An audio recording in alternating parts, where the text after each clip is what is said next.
you need to be getting out of these areas right now. Something big is happening, and they are even admitting in mainstream news that poisonous toxic chemicals, VOCs, volatile organic compounds, a little hard to say there, are now raining down from the sky on over 127 million people. All right, this is what is being reported out of mainstream news, and they are reporting a code red emergency situation, and they are sending out alerts all over the country for people to stay inside and to not breathe this toxic chemical air. All right, so big things are going on right now. This is covering multiple states, over 127 million people, and they're saying toxic chemicals like formaldehyde and benzene, which we know what formaldehyde does, and benzene is known to cause cancer as well.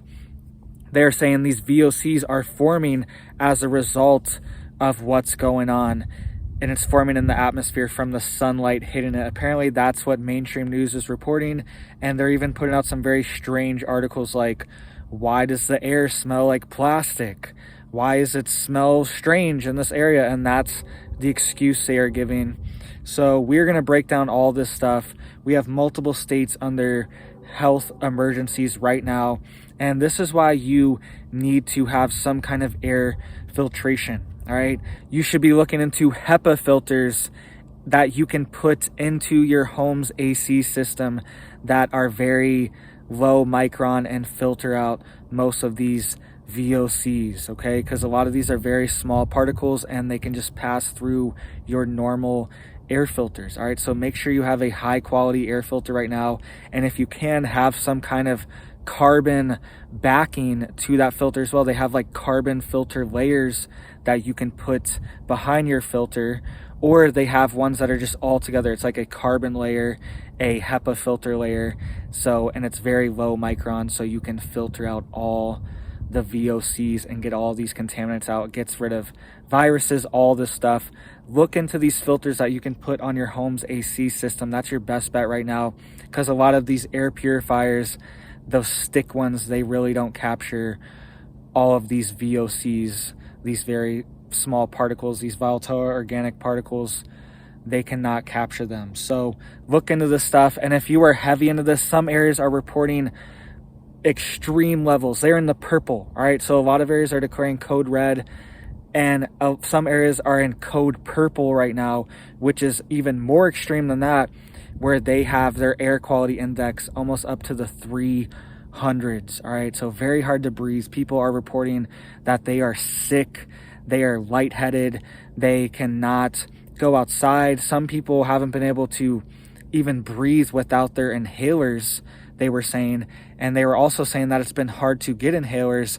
There's been inhaler shortages in some of these areas because people are stocking up and using them so much more right now, and they're having a lot more attacks from what's going on. All right, so let's get into the details here, and then we will get into some suspicious things, what's going on. They are saying over 500 different fires are going right now, and they're saying that's what's causing this. But we're going to break down how this could be something suspicious. And even if it is fires, the largest New Mexico fire in history was started by the New Mexico state government from a, quote, controlled burn, all right, accidental controlled burn. It got out of control. The largest New Mexico state fire in history was started by that. All right, so we could see this stuff being started by anyone. We really don't know, and over 500 active fires are going on right now, and toxic chemicals, and people are saying they're feeling sick. They can't even go outside, and now over 127 million people are under this code red emergency. So Canadian wildfire smoke leads to multiple states to declare, quote, code red due to poor air quality. So we have Illinois getting hit the hardest right now, Michigan getting hit hard. We have Ohio getting hit extremely hard as well too. We have West Virginia and Virginia. Washington, D.C., their air index was almost up to 200 right now. Extremely poor, extremely unhealthy to breathe this air. And they're even saying that this air smells like chemicals and it smells like plastic burning. They're coming out and saying this in mainstream news, and they're saying this could be from the VOCs releasing into the atmosphere and reacting with the UV radiation of the sun and creating these VOCs. That's the official narrative out right now. So they're saying these toxic chemicals are hitting all these states. Tennessee as well, Kentucky is getting hit, parts of Alabama, northern Alabama. I was just checking all these different states to verify that this is still going on. This is a current situation, and they're saying it's going to be bad at least for the next few days, they're projecting. All right, so we need to be getting prepared. You need to be getting out of these areas, especially the very high level areas around Illinois, Ohio, Michigan, where it's most concentrated, Washington, D.C., West Virginia. These areas are getting hit extremely hard, and people could become extremely sick from this. All right. They're saying Chicagoans were under a second day of air quality alert due to the smoke, and it was rated as the worst major city in the world for air quality today. All right. The worst major city in the world for air quality is Chicago right now. It says air quality alerts were also going to Minnesota, Iowa, Tennessee, New York, Connecticut, and Washington, D.C. So this is happening all over the place. Got an ant on my leg there, wiping it off here. I'm sitting out here in the garden. All right, it's such a beautiful day here. I was like, I need to get outside and I need to breathe in this fresh air, because we take it for granted. This could happen anywhere. All right. And not to mention all the poisoning that's being sprayed in the air as well. Some of these chemicals that are showing up, sulfur dioxide, are being measured at high levels in the atmosphere, are also the exact chemicals that are sprayed for cloud blocking. Okay. And there's even a mainstream CBS News article. Here's the article headline: White House is pushing ahead research to cool the earth by reflecting back sunlight. This is CNBC. This came out last October 13, 2022, okay? And it says they're working with the Office of Science and Technology, and they're coordinating a 5-year research plan to modify the amount of sunlight that reaches the Earth in order to temporarily temper the effects of global warming. And they are saying stratospheric aerosol injection involves spraying an aerosol like sulfur dioxide into the stratosphere. And because it has potential to affect the entire globe, it often gets the most attention. All right, so this is CNBC mainstream news article here. Not gonna be able to see it. I'll throw up a little thing here for you guys. But this is happening already, and there's been high levels of sulfur dioxide being measured in the atmosphere as well, not to mention formaldehyde and benzene. They are admitting could potentially be released from these chemical reactions, they're saying. And the official narrative is that this is coming from over 500 active fires in Canada right now. So this is coming out of mainstream news. They're saying 23 new fires in Canada happened just today, and 491 active fires burned overall across the huge country. So now it's almost 500. Sorry about that. So it's 491, almost 500 fires in Canada. How is this happening simultaneously? 23 new fires just happened today. Somebody please explain this to me, how this is happening in spring when we just had one of the most brutal winters we've ever had. Broke records in New York, California, out west, Colorado is breaking records. All these major states that typically have fires have been the wettest they've ever been, all right? In decades, breaking records in California from all the precipitation, and a lot of it was from cloud seeding. I was in Colorado this winter, and they were going crazy on the cloud seeding all winter, making it snow a ton up there, all right? And even official narratives in California, Donner Pass broke records, okay? So we're having a record-breaking winter. I'm out here in the desert, and there's still snow on some of these mountains around me. That's how much snow there was when it's almost July here. And there's over 500, and that's even more north in Canada. That's way more north than I'm here, where these fires are happening. And this is not the season for wildfires. It's normally later in the year. It's normally in fall, like August, September, October, where the leaves are falling off. They're getting crunchy, drying out, rain's drying up. And that's when we normally see these wildfires, much less 500 of them. So something big is going on. And they're even saying in mainstream news articles because people are talking about this all over social media, how the wildfire smells like plastic. It just smells very strange. And this is a mainstream news article saying, why does the wildfire smoke in northern Michigan smell like burning plastic? Okay, why does it smell like burning plastic? And a Michigan official came out from the Michigan Environment, Great Lakes, and Energy Department. They said wood fires can emit a lot of volatile organic compounds, VOCs. Most of the VOCs are noticeable to our noses as a familiar campfire smell, but they break down quickly when exposed to UV radiation from sunlight. Other VOCs like benzene, formaldehyde, and acrolein are also released, and they outlast the campfire VOCs. It's these chemical compounds that you're smelling as the smoke wafts around for days and settles to the ground and reaches your noses. All right, so that's what they're saying. That's the official narrative coming out of Michigan. A top official saying that we could have formaldehyde, benzene, and acrolein raining down from the sky right now. So this is something that we need to be prepared for. We've seen wildfires all over the country before, but this is new to this region. We've never seen this much smoke hitting this area, and a lot of people never have experienced things like this. And I've experienced wildfires before. I was in southern Colorado in a pretty small village down there last year, at the beginning of last year, when they were having these wildfires. I think it's the Angel Fire, and this was in New Mexico. All right, and it was blowing smoke into our village constantly for weeks. It was bad. There was times where I was like, is this fire like right here? Just checking the fire maps all the time. This was going on early last year for me in southern Colorado.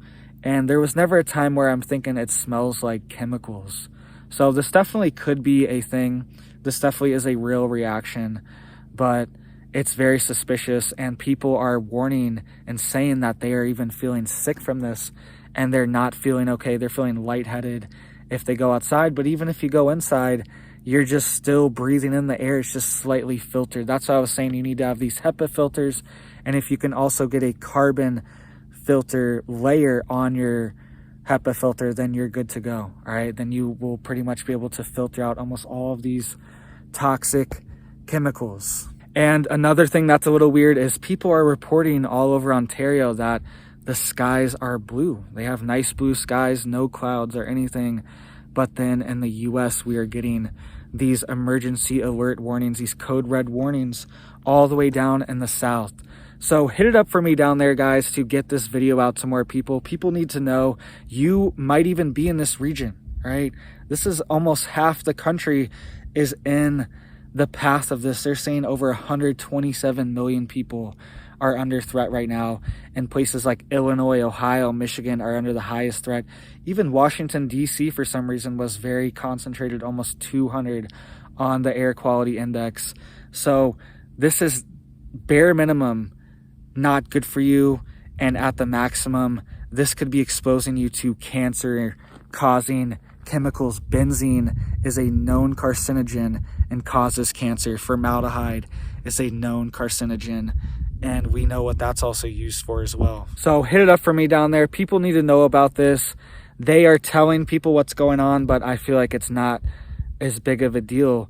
This could be affecting people's health. People could have respiratory issues and potentially not survive this event because the air quality is so bad. So don't take it for granted. That's why I'm out here. I'm also out here because I just have these random people that think I'm in a green screen or something. I always have these comments saying I'm in a green screen. So it's not a green screen, guys. I'm fully off-grid out here. I got the garden bed right here. All right, got tomatoes here. We got some basil and more tomatoes growing in some trays right here.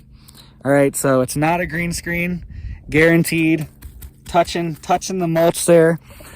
We had our garden bed, almost everything died in it because my truck was broken for a week. I've been saying this. I had to get a new fuel pump. I got some bad gas, had to get a new fuel pump. All this stuff, big issue. I didn't have my truck for about a week. And during that week, all of our plants died because I didn't have water for it, and I didn't have mulch on it either. So right away when I got my truck back, I went and got a ton of mulch, and I already had some other tomatoes that I was growing as backup. So we just filled this bed up with some new plants. Got a ton of mulch now, drenched it. It's been raining the past few days, so that's good. Because the past week, that week there too, it was super hot. And that's all it takes to just wipe out your garden, wipe out your plants, wipe out whatever you're growing, even your animals, all right? They could be wiped out just not having water for a couple days. So it's just something that you need to be aware of. And if you're in a survival situation, all right, you might think, hey, I'll be able to grow all this food, do all this stuff, but what are you gonna do if the power's out, your well doesn't work? Even if you have a solar well, you could have a EMP-like event, and that could knock out your well. And in martial law situations, they could be monitoring your well. Even just in normal situations, they are moving closer and closer to having regulators on people's wells and monitors. And a lot of states, they want to tax you for your well or limit how much water you're actually extracting from your well. This is being proposed in states all over the country. So even your well is not safe. And at some point, and it might break down, some point within the survival scenario, you might just be depending on rainwater and collecting water, all right? I had my jugs over there collecting all the rainwater falling off my RV, have a little gutter system for my RV, and it just falls right off into one space. I had some jugs collecting water because I'm trying to just get my head in the zone that I need to find more water. I need to create more water capture systems in case things go offline, all right? How are you going to water your garden? Your garden can't go a week without being watered in most areas, without rain or anything like that, especially in the middle of summer. So make sure you guys are stocked up. This is another reason to be stocked up, just so you don't have to leave your house for days if a situation like this is going on. There's some kind of emergency going on. You don't even want to be leaving your house because you could get caught up in this, and it's not good for your health as well. You want to be avoiding this toxic chemical smoke as much as possible. So just another reason to stock up and have extra food stored up, to not just leave, only have a few days worth of food. I know a lot of people that live in like city situations, even my own family, they do this because they live right in the middle of the city, a lot of my family, and they just get like a day or two worth of food. That's it. And they go to the grocery store almost every other day and they just grab a few things. They spend like $30, $40, $50 every other day, and that's how they grocery shop, right? And you can do that in normal times, but if there is an emergency situation, there is a disruption, or you don't want to leave your house, situation like this, then you are going to have to leave to go get food for yourself. So just get stocked up, have extra food, try to start growing food, just try to grow anything, just get some seeds popped up. All right, basil seeds, super easy to pop up. You can see some basil there, all right? Basil is extremely easy to grow, and that way you'll just have more resilience. You'll have more if something happens. You won't have to go leave your house right away, right? And another thing is, these situations, this could poison your food. This could be toxic chemicals on your food, on your plants as well. This could block out the sun, stunt their growth, and it could be absorbed into the soil. These VOCs last a very long time, most of them. Even this ecology expert was saying this out of Michigan, saying that these VOCs eventually settle into the soil, and they're very heavy. They normally don't stay high up in the atmosphere. They eventually fall down to the ground level, and you're breathing them in, you smell it, and then they eventually absorb into the soil, where your plants could be absorbing it as well. And then you're just eating the VOCs again from your plants' roots that are sucking up these toxic chemicals, all right? So it's just one of these things, it's hard to avoid. It's like the East Palestine, Ohio situation where the water table is poisoned, and they're saying that they are finding these VOCs in the animals that eat the grass in this area, right? That's how far it's going. So the cows and the pigs and chickens, goats, everything, they're testing their, you know what, that comes out, and they're finding these VOCs because they are growing in the grass. They've absorbed into the soil. The grass is growing with these VOCs in them. the animals are eating them, and then you are potentially eating them as well. It's getting in their body now. It's just one of these things that's very hard to get. It's very hard to go back. It's hard to go back. It's hard to clean up these disasters. And some of these forever chemicals are at levels that are extremely toxic all over the country. I've made whole reports on this, how the EPA is warning that these forever chemicals have tainted water supplies all over the country, and millions of people tap water that comes right out their sink is extremely poisoned with these forever chemicals and these VOCs and these synthetic chemicals as well. So make sure you guys are getting prepared. Make sure you have alternative sources of water, of air, all right, to filter it. Get these filters. Even if you're not in this area, get these filters, all right? And the groundwater could be contaminated in these areas as well from these chemicals settling. So just have extra stocked up. Have water filters, have water bottles, have water storage tanks, have all these things in case your stuff gets poisoned too. We saw this major derailment in Yellowstone, and they are warning people not to drink the water. So make sure you're stocked up, get these air filters, and even look into a respirator. If you're that serious about it, have a respirator for yourself and for your family if you are that worried about it, and especially if you are susceptible to these attacks, like you have asthma attacks or things like that, to particulate in the air. If you are susceptible to that, you should maybe look into an actual respirator to keep yourself safe, right? So please hit it up down there for me, guys. Please spread the word, get this video out, share it, like it, do all that stuff for me, please. It really helps to warn people, because a lot of people are just wondering what's going on. Why does my sky look like this? Why does it smell like chemicals? And they want to relate with other people and see what's going on. So tell me down below, are you in this area? Are you seeing the smoke? What does it smell like to you? Are you lightheaded? Are you feeling sick from this? Please hit it up for me down below. Let everyone know. It's good to just get this information out, and a ton of people read the comments. You know, there's 500, 600, 700, 1,000 people that comment, but then there's tens of thousands of people that watch and read the comments and relate to them and want to see if they are crazy. Are they crazy? Are they smelling this? Are you feeling weird too? They want to know what's going on. So let me know down below, guys. Stay safe out there, please. Keep your family safe. Keep your kids, your animals away from this toxic smell, these toxic chemicals. Remember in Ohio, there was animals that were dying all over the place and getting sick all over the place. I had to move from a house because there was pesticide spraying on orange groves every other day going on right next to me. I didn't realize that they sprayed this much on orange groves, but the greening disease was so bad, and they were spraying constantly. It was my first child. He was a newborn. I brought him to this house.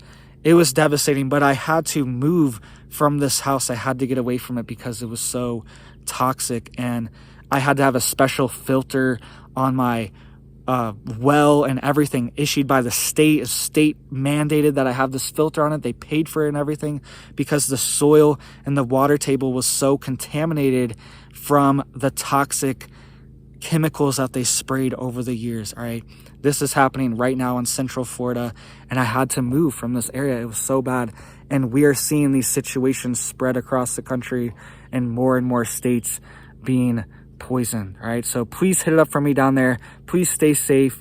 Please keep your family safe. Don't breathe this crap in. Get these HEPA filters if you can. And if you're really in the thick of it, think about evacuating, getting out of these areas if you have the means to do so, to protect yourself and your family. So thank you guys so much, and I hope you have a big old blessed day.